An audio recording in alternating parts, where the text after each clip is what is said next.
Subscribe now. नमस्ते दोस्तों, आप सुन रहे हैं कहानी जमीन की और मैं हूं आपका दोस्त राहुल। आज कुछ बिल्कुल दिल से बात करनी है। ऐसी बात जो हम सबको कहीं ना कहीं छूती है। वो है हमारी पृथ्वी की कहानी। हाँ, वही धरती जिसे हम हर दिन देखते और छूते भी हैं, लेकिन असल में महसूस बहुत कम करते हैं। जब भी हम सुबह उठते हैं, आसमान में हल्की धूप देखते हैं या सांस लेते वक्त ताजगी या धुएं भरी हवा महसूस करते हैं, तब कभी कभी सोचते हो क्या ये सब यूं ही है या इसके पीछे कुछ है। ये मजेदार है क्योंकि जो चीजें हमारे सबसे करीब हैं, उनके बारे में हम सबसे कम सोचते हैं। लेकिन आज चलो मिलकर समझते हैं कि सच में पृथ्वी हमसे क्या कहना चाहती है। बचपन में मुझे अक्सर एक कहानी सुनाई जाती थी। एक समय था जब धरती एकदम हरी भरी थी। हवा में न ताशीर थी न बजबजाती बदबू। जानवर जंगलों में घूमते, नदियों में साफ पानी बहता और इंसान भी कुछ हद तक लिमिट्स जानता था। लेकिन जैसे जैसे समय बदला, हमारी आदतें भी बदल गईं। कुछ जरूरतें बढ़ीं, कुछ चाहतें भी, मगर साथ ही बढ़ी हमारी लापरवाहियां। अब देखो, सड़क पर हर जगह प्लास्टिक के ढेर मिलेंगे। कूड़ा, धूल, प्रदूषण, ये हमारे आसपास की दुनिया का हिस्सा बन चुके हैं। कई बार तो ऐसा लगता है कि हमारी जिंदगी में गंदगी इतनी घुल गई है कि उसकी सुध लेने की भी फुर्सत नहीं। एक बार मैं एक पार्क में गया। ऊपर पेड़ों की छांव थी, लेकिन ध्यान गया कि जमीन पर प्लास्टिक की बोतलें, चिप्स के पैकेट और तमाम चीजें बिखरी पड़ी थीं। एक छोटा बच्चा अपनी मां से पूछ रहा था, मम्मी, पेड़ ऐसे दुखी क्यों दिखते हैं? यह सवाल सुनकर मैं सच में अटक सा गया। सोचो, जब बच्चे तक प्रकृति के दुख को महसूस करने लगे, तो हम बड़ों का जिम्मा क्या है?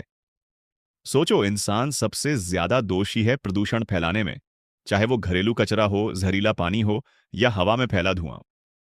अब जैसे ही हम शहरों में बढ़ते ट्रैफिक, फैक्ट्रियों के ऊंचे तलघर और कूड़े के पहाड़ को देखते हैं, तो समझ आ जाता है कि इंसान अपनी सुविधा के लिए बाकी सबकी तकलीफ भूल गया है। दूसरा बड़ा नुकसान इंसान ने पेड़ पौधों और जानवरों को दिया है। हर साल अरबों पेड़ कटते हैं ताकि इमारतें बने, सड़कें तैयार हों। लेकिन उन पेड़ों की जगह कौन लेता है?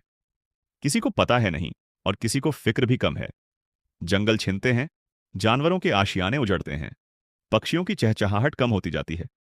और फिर पानी, वो जो हमारी जिंदगी की बुनियाद है। कभी समझा है कि आज से 100 साल पहले नदियां कैसी रही होंगी? आज गंगा, यमुना हो या और कोई नदी, हर तरफ जहर घुलता जा रहा है। आज गांवों और शहरों दोनों में पीने के पानी को लेकर हाहाकार मचा है।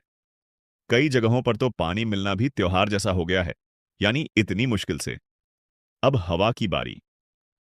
एक समय था जब हवा इतनी साफ थी कि लोग खुले मैदान में सांस लेते, पत्तों की खुशबू महसूस करते। आज कितनी बार ऐसा होता है कि सांस भी भारी लगती है। बड़े शहरों में मास्क का चलन अब फैशन नहीं, जरूरत है। समंदर, वो भी पीछे नहीं रहे। कितनी सारी नदियां तो समंदर तक पहुंचने से पहले ही गंदगी में तब्दील हो जाती है, और जो बचा भी, वो समंदर भरोसेमंद रिसाइकलिंग यूनिट बना रहता है। सोचिए, समुद्री जीव, मछलियां, कछुए, सब प्लास्टिक और कचरे से जूझ रहे हैं। अब यहां सवाल यह पैदा होता है, क्या प्रकृति अपनी हालत पर खुद ही चुप बैठी रह सकती है? शायद नहीं। क्योंकि जब तकलीफ हद से गुजर जाती है, तब किसी न किसी रूप में जवाब भी आता है। अभी हाल की याद करो, जब अचानक मौसम बदलने लगे। कभी बहुत बारिश, कभी अकाल, कभी भयंकर तूफान या जंगलों में आग। ये यूं ही तो नहीं हुआ। प्रकृति बार बार बता रही है, बस करो, मुझे सांस लेने दो। और फिर आया वो पल जब पूरी दुनिया को लॉकडाउन देखना पड़ा। जैसे प्रकृति ने सबको घर में बंद करके खुद रिलैक्स लिया। इस दौरान नदी तालाब साफ हुए, पक्षियों की आवाजें सुनाई दी, आसमान फिर से नीला दिखने लगा। तब समझ आया कि बिना इंसानों के भी धरती खुद ब खुद हीलिंग करने लगती है। बस उसे थोड़ा वक्त चाहिए और हमारी बेपरवाही का ब्रेक। अब जिम्मेदारी हमारी है। छोटे छोटे कदम, जैसे सिंगल यूज प्लास्टिक कम करना, हर साल पेड़ लगाना, अपनी कॉलोनी या गांव में सफाई पर ध्यान देना, इससे फर्क पड़ता है, और बड़ा फर्क पड़ता है। मैंने खुद देखा है, जहां लोग मिलकर कूड़ा उठाते हैं, पौधारोपण करते हैं, वहां नजारा बहुत पॉजिटिव होता है।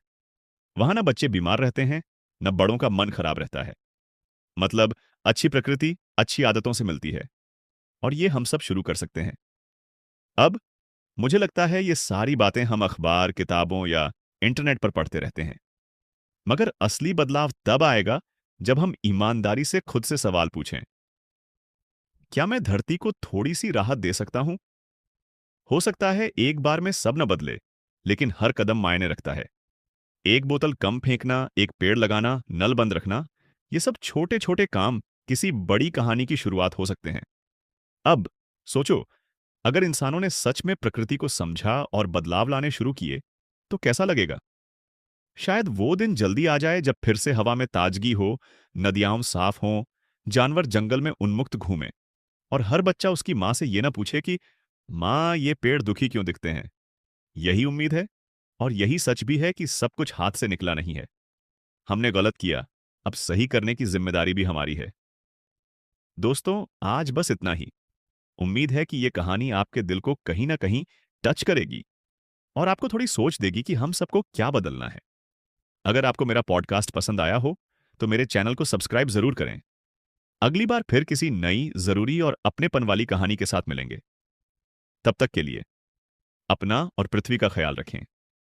मैं राहुल, चलो फिर मिलते हैं।